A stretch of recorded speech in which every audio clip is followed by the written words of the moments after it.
Ageing problem, రెండోది economy కూడా దెబ్బతినే పరిస్థితి వస్తున్నాయి. మన భారతదేశం మీరు చూస్తే 146 కోట్ల జనాభా, చైనా 130 కంటే తక్కువ ఉంది. అయితే భారతదేశం కూడా రీప్లేస్మెంట్ లెవెల్ లేదు. 2.1 ఫెర్టిలిటీ రేట్ ఉంటే రీప్లేస్మెంట్, అది 1.9కు వచ్చింది. ఆంధ్రప్రదేశ్ అయితే 1.5 ఆ ప్రాంతంకి వచ్చేసాం.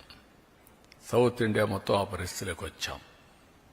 అందుకే ఇప్పటికే ఫ్యామిలీ ప్లానింగ్ నుంచి డెమోగ్రఫిక్ మేనేజ్మెంట్ వైపు అడుగులేస్తున్నాం. ఒకప్పుడు 2 పిల్లల కంటే ఎక్కువ ఉంటే స్థానిక సంస్థల్లో పోటీ చేయడానికి అర్హత లేదు. ఇప్పుడు అది తీసేశాం. 2 పిల్లల కంటే తక్కువ ఉంటే పోటీ చేయడానికి అర్హత లేదని కొత్తగా పెట్టాల్సి వస్తుంది. అందులో రెండో స్టెప్ మీరు చూస్తే ఎక్కడికక్కడ ఆఫీసుల్లో కూడా ఒక అనుకూలమైనటువంటి వాతావరణం, చిల్డ్రన్ హోమ్స్ కింద ప్లే ఏరియా కానీ అక్కడ వాళ్ళకి ప్రత్యేకమైన సదుపాయాలు అవన్నిటి కూడా నిర్ణయాలు చేస్తున్నాం. అందులో ఇది ఒక మేజర్. చాలామంది చెప్పేది ఎక్కువ మంది పిల్లలుంటే మాకు ఆదాయం లేదు కాబట్టి మేము పిల్లల్ని చదివించలేమనే ఆలోచన ఉంది. ఈరోజు చదివించడమే కాదు, వీళ్ళకు కూడా వెసులుబాటు వస్తుందనే విధంగా ఈ కార్యక్రమానికి శ్రీకారం చుట్టాం. ఈరోజు మీరు చూసినప్పుడు తల్లికి వందనంలో ఇంకా మిగిలిన కార్యక్రమాలన్నిటికీ కూడా మీరు చూసినప్పుడు అన్నదాత సుఖీభవ, ఏడాదికి మొత్తం 14,000 రూపాయలు ఇస్తా అన్నాం. 6,000 రూపాయలు గవర్నమెంట్ ఆఫ్ ఇండియా ఇస్తుంది. వాళ్ళు ఇచ్చింది 7,500. ఈరోజు తెలుగుదేశం ఇచ్చేది 14,000. వ్యత్యాసం 6,500. తల్లికి వందనం నేను చెప్పాను, అన్నదాత సుఖీభవ ఇచ్చింది మీకు చెప్పాను. దీపం 3 సిలిండర్లు వాళ్ళు ఏమీ ఇవ్వలేదు. ఇంకొక పక్కన మీరు చూస్తే మత్స్యకారుల భరోసా, మేమిచ్చింది మత్స్యకారుల సేవలు. మొత్తం 1,29,178 మందికి ఇచ్చాం, 259 కోట్లు. వాళ్ళు ఇచ్చింది 1,09,231, 109 కోట్లు. వ్యత్యాసం 150 కోట్లు అదనం. 19,947 మంది అదనంగా ఇస్తున్నాం.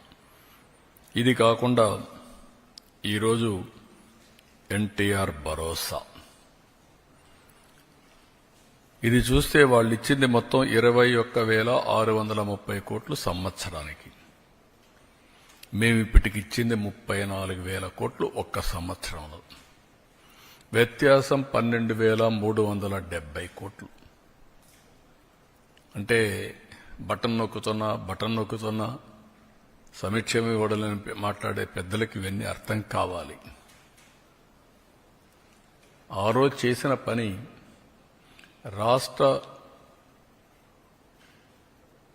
ఆర్థిక పరిస్థితిని చిన్నాభిన్నం చేశారు, విధ్వంసం చేశారు. అభివృద్ధి అనేది ఎక్కడ కనపడే పరిస్థితి లేదు. కడాన ఏ పరిస్థితికి వచ్చామంటే విశ్వసనీయత పోయిన తర్వాత ప్రొహిబిషన్ గురించి మాట్లాడిన పెద్దలు ఎక్సైజ్ తాకట్టు పెట్టి, మద్యం ఆదాయాన్ని తాకట్టు పెట్టి 25 ఏళ్లకు డబ్బులు తీసుకొచ్చే పరిస్థితికి వచ్చారు. ఇంకొక పక్క ఎంఆర్ఓ ఆఫీసుల్ని, హాస్పిటల్స్ని ఇవి తాకట్టు పెట్టి అప్పులు చేసే పరిస్థితికి వచ్చారు. నెలవారీగా జీతాలు ఇవ్వాల, పెన్షన్లు ఇవ్వాల, రిటైర్డ్ పీపుల్కి ఎవరికి జీతాలు రాని పరిస్థితి, ఎప్పుడు వస్తుందో ఎప్పుడు రాదో టెన్షన్లో బతికిన పరిస్థితి. ఈరోజు ఒక పద్ధతి ప్రకారం 94 సెంట్రల్ స్పాన్సర్ స్కీమ్స్లో 94 కూడా డీఫంక్ట్ చేసిన ఘనత. ఇవన్నీ కూడా ఆర్థిక వ్యవస్థ నిర్వీర్యం చేయడానికి పనికొచ్చాయి, అస్తవ్యస్తమైపోవడానికి పనికొచ్చాయి. ఈరోజు అన్నా క్యాంటీన్ మీరు చూస్తే మొత్తం 204 పెట్టాం. 2 కోట్ల మందికి ఇప్పటికీ అన్నా క్యాంటీన్లో భోజనం ఏర్పాటు చేసే పరిస్థితికి వచ్చాం. 4 కోట్ల భోజనాలు. 21 టెంపుల్స్లో అన్న ప్రసాదం ఉచితంగా పెడుతున్నాం. ఇవన్నీ కూడా ఒక సుపరిపాలనతో సాధ్యం. ఆ సుపరిపాలనలో కూడా మొదటి అడుగు. అదే మరిగా మేము దీంట్లో మీరు చూసినప్పుడు చాలా స్పష్టంగా నేను అనేకసార్లు చెప్పాను, వీలైనంత వరకు అన్ని కూడా మేము అనుకున్నట్టుని చేస్తూనే ఒక స్పష్టమైన వైఖరితో భవిష్యత్తులో ముందుకు పోయే కార్యక్రమానికి శ్రీకారం చుట్టాం. 20 లక్షల మంది యువతకు ఉద్యోగాలు ఇవ్వడానికి ఇప్పటికే 9,50,000 కోట్ల రూపాయల పెట్టుబడులు, 8,50,000 మందికి ఉద్యోగాలు, ఇంకా మిగిలినట్టు కూడా ఏమేం చేయాలన్నీ వర్కౌట్ చేస్తున్నాం. లోకేష్ గారి ఆధ్వర్యంలో ఆయన చైర్మన్గా ఎంప్లాయ్మెంట్ జనరేషన్ ఇన్వెస్ట్మెంట్ ప్రమోషన్ ఈ కార్యక్రమాన్ని కూడా కన్సర్న్ మినిస్టర్స్ వర్కౌట్ చేస్తున్నారు.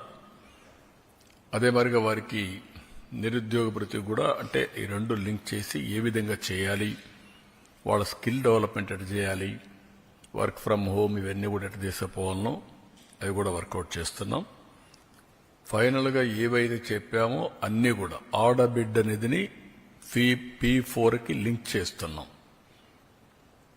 ఎందుకంటే అన్ని యూనిఫామ్గా అందరికీ ఇస్తున్నాం. ఇంకా పేదరికం ఉంది. పేదరికంలో నిరుపేదలున్నారు. అలాంటి కుటుంబాలని ఆర్థికంగా పైకి తేవడం కోసం వినూత్నమైన కార్యక్రమాన్ని P4 తీసుకొచ్చాం. ఫస్ట్ ఫేజ్ 0 పావర్టీ, ఆ తర్వాత ఆర్థిక అసమానతలు తగ్గించి మెరుగైన జీవన ప్రమాణాలు. అందులో భాగంగా ఆడబిడ్డ అనేది P4కి అనుసంధానం చేసి దాన్ని కూడా ముందుకు తీసుకెళ్తాం. వాళ్ళు పెట్టే డబ్బులే కాకుండా మనం ఇచ్చే సంక్షేమ కార్యక్రమాలే కాకుండా అదనంగా ఇది కూడా కొంత డబ్బులు ఇచ్చి దాన్ని అవసరం మేరకు వాళ్ళని కూడా పైకి తీసుకొచ్చే కార్యక్రమాన్ని చేస్తాం. అల్టిమేట్గా రాష్ట్రంలో మెరుగైన జీవన ప్రమాణాలు అందించాలనేది తెలుగుదేశం పార్టీ యొక్క, అదే మరి ఎన్డీఏ యొక్క ఆశయం. ఆ ఆశయానికి అనుగుణంగా సంక్షేమం, అభివృద్ధి రెండు ప్యారలల్గా చెప్పిన హామీలు నిలబెట్టుకోవడానికి ఇబ్బందులు చాలా ఉన్నాయి.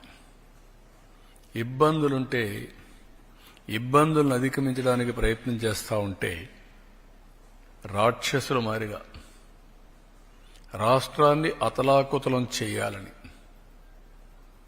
ఎక్కడికక్కడ లా అండ్ ఆర్డర్ సమస్యలు క్రియేట్ చేయాలని, ప్రజలకు ఇబ్బందులు కలిగించాలని